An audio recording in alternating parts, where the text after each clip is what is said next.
Makita.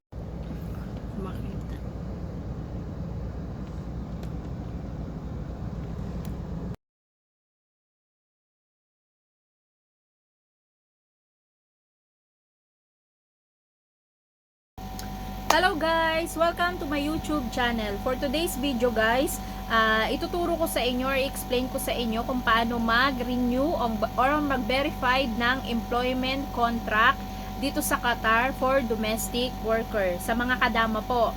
Kararating ko lang ngayon guys. Galing ako ng Polo OWA, nag-verified ako ng aking employment contract. Ngayon June 13, 2023. Ayan po. Tsaka yung location pala ng ng Polo office dito sa Doha, ilalagay ko na lang po, ipipin ko na lang po diyan para alam niyo po yung location. Ang unang-una po nating gagawin guys is mag-appointment po tayo. Mag-appointment po tayo. Kasi po napaka-strict po nila, no appointment, no entry. No appointment, hindi ka po makakapag-renew ng employment contract. Kahit sabihin nyo po na bukas na yung flight ko, next week na yung flight ko, hindi po nila kayo papayagan. Ang sasabihin po nila sa inyo is, kukuha kayo ng authorized person. Magpapa-authorize kayo ng person na magre-renew ng contract nyo kung magpa-flight na kayo. Kaya guys, importante po ang appointment. Next, ang mga requirements naman po para po pag-verified ng ating contract is yung ating ikama or butaka, yung ikama ng amo natin, yung resident permit natin ha, yun po yung ikama ng amo natin, tas yung health card po natin, tsaka po yung passport. Isi-xerox po natin yun ng 2 copies po, back and front po.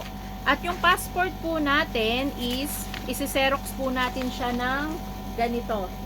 Yung passport po natin, ganito po ang pagkaka-xerox natin. Ayan po. Yun po ay yung 4 na requirements na sinabi ko po sa inyo. Yun po yung mga requirements. Ang unang-una po natin gagawin pagdating po natin sa Polo office is i-open po natin yung cellphone natin kung saan po yung ating appointment. Ngayon po, pupunta po tayo sa window 4. Pupunta po tayo sa window 4. Pagdating po natin sa window 4, ipapakita po natin sa kanila yung appointment po natin. I-check po nila, hihingiin po nila yung contract nyo po. Kasi i-compare po nila yung name nyo doon, tsaka yung sa appointment nyo. Yun po. After po nun, pag okay na po yun, bibigyan po nila kayo ng token number. Yan po, ganyan po yung token number. Bibigyan po nila kayo ng token number. Tapos po, pag tinawag na po yung token number nyo, ang unang-una pong tatawagin is yung doon sa may window 3. Doon po kayo pupunta sa window 3 pag tinawag na po yung token number nyo kasi doon po bini-verify ang ating contract. Yan po. Ang bayad po pala sa pag-verified ng ating contract is 40 rial, 40. At guys, napaka-importante po. Magdala po tayo ng cash. Kasi po, cash basis po sila. Wala pong card doon. Cash basis po. Katulad sa experience ko guys, ang binigay sa akin ng amo ko is yung card niya. Alam nyo kung anong ginawa ko? Naglakad ako, tumawid ako. Tumawid po ako sa kabilang kanto para lang po mag-withdraw ng pera kasi card yung dala ko. Kaya guys, importante magdala po kayo ng cash. 40 rial doon sa may pag-renew ng ating employment contract. Ayan po. Pag na-renew na po natin yung employment contract, ganito po ang magiging hitsura na po niya. Ayan. May tatak na po. May tatak na po yan. At saka guys, yung sa akin ang pinagawa ko, pinapirmahan ko lahat sa amo ko. Lahat ng pages sa baba. 1, 2, lahat po yan na pages sa baba, pinirmahan niya. Tsaka dun po sa dapat niyang pirmahan. Ayan po. Meron akong isa video kung paano po ipipill out natin yung ating contract. Nasa ibang video ko po. Ipipin ko rin po dyan. The next, after po natin ma-verified na yung ating contract, hihintayin naman po natin ang ating token number sa OWA membership. Kasi dalawang paper po yung ibibigay nila. Dalawang paper po. Isa po sa pag-verified natin ng contract at isa sa ating OWA membership. After po natin ma-verify yung contract, ibibigay po sa atin yung contract natin at doon na naman tayo maghihintay ng sa ating OWA membership yung number po natin, yung token number po natin.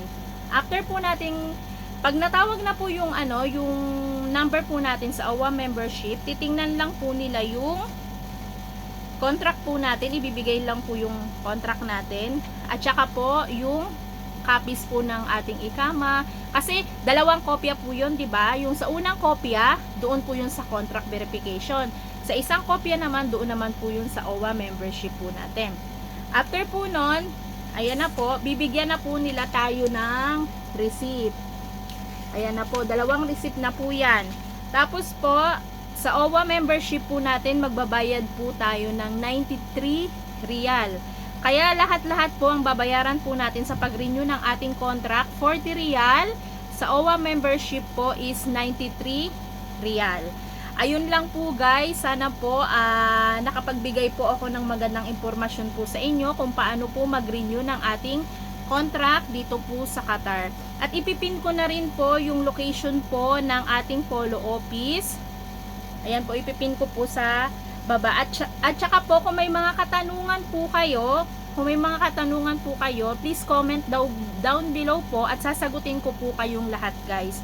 Okay guys, thank you for watching guys. Sa susunod na video ko naman guys, pag uwi ko ng Pilipinas, ipapakita ko naman sa inyo kung paano kumuha ng OEC sa Pilipinas. Okay guys, thank you for watching.